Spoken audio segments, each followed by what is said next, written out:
प्यारे बच्चों, आज हम समझेंगे वन जीवन क्या है, वनों का जीवन क्या है, जंगलों का जीवन क्या है और इनके विनाश के दो प्रमुख कारण। इनका विनाश हो रहा है, ये नष्ट हो रहे हैं, इसके दो प्रमुख कारण, ज़्यादा नहीं दो। तो वन्य जीवन क्या है, पहले इसकी हम परिभाषा समझते हैं। समझने से पहले आप लोग लाइक, सब्सक्राइब, कमेंट, शेयर जरूर कीजिए। आप लोग ना लाइक करते, ना सब्सक्राइब करते, ना कमेंट करते, ना शेयर करते, चलो आपकी मर्जी। वे सभी जीव जंतु व पौधे, अब संसार है, संसार में बहुत से पेड़ पौधे हैं, छोटे हैं बड़े हैं, ऐसे ही जीव हैं, छोटे हैं बड़े हैं। तो ये सभी पेड़ पौधे या जंतु घरेलू किरत नहीं है। घरेलू किरत यानी घर में नहीं रखे जा सकते, ऐसे पशु जो घर में नहीं पाले जा सकते हैं, तथा अपनी सभी पूर्ण आवश्यकताएं प्रकृति द्वारा स्वयं पूर्ण करते हैं। जैसे अब हम लोग हैं, अब हम लोगों में क्या, अगर हम नहीं बाजार जा रहे, हमारा भाई चला जाएगा, दूसरा चला जाएगा, लेकिन पशुओं में ऐसा नहीं होता। ये सारी जो प्रकृति द्वारा अपनी जो आवश्यकताएं होती हैं इनकी, वो प्रकृति द्वारा पूर्ण कर लेते हैं, पूरी कर लेते हैं। उन्हीं को वन्य जीव कहते हैं या वन्य जीव कहलाते हैं। अन्य जीव जैसे अब हम लोग गांव में रहते हैं, शहर में रहते हैं, कोई दिल्ली में, कोई बम्बई में, कोई कलकत्ता में, तो ये भी कहीं ना कहीं रहते होंगे। तो वनों यानी कहाँ रहते हैं, वनों, घास के मैदानों, पहाड़ी क्षेत्रों में, मरुस्थल आज जैसे स्थली यानी स्थल पर, जमीन पर, इसके अतिरिक्त भी कहीं रहते हैं। कहाँ रहते हैं अतिरिक्त, जैसे तालाबों में, झीलों में। अब हम लोग तालाब के अंदर थोड़ी रहते हैं, ना सागरों के अंदर रहते हैं, हम लोग स्थल पर अपना मकान बनाते हैं। तो ये जो जीव जंतु, पेड़ पौधे, ये तालाबों, झीलों, समुद्रों आदि जैसे जलीय पर्यावासों में निवास करते हैं। अब ये तो हो गया वन्य जीवन क्या है इसके बारे में।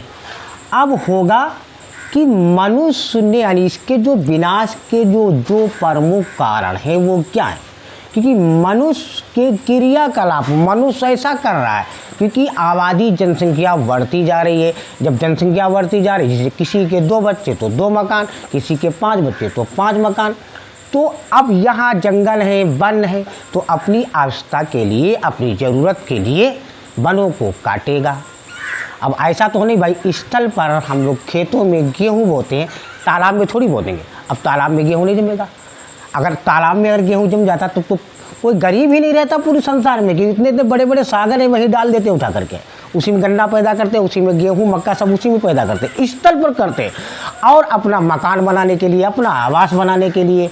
तो जो है मनुष्य के क्रियाकलाप ये ऐसा कर रहा है, इनकी समस्त प्रभावित होती है। जहाँ ये जीव जंतु, पेड़ पौधे रहते हैं, प्रभावित होते हैं और वन्य जीवन के विनाश का कारण बनते हैं। हमारे देश में हमने आपको बताया बढ़ती हुई जनसंख्या के कारण। अब जब जनसंख्या बढ़ रही है तो मकान तो चाहिए ही, भोजन तो चाहिए ही।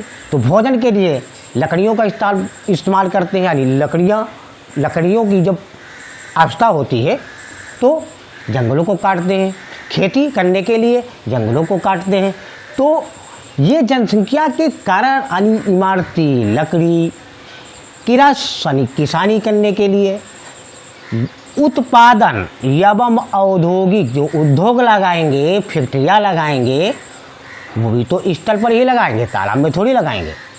तो इसके कारण यानी वन समाप्त होने लगे। अब जब वन समाप्त होने लगे तो मनुष्य यानी इस विनाश का प्रमुख कारण है। एक तो ये प्रमुख कारण हो गया।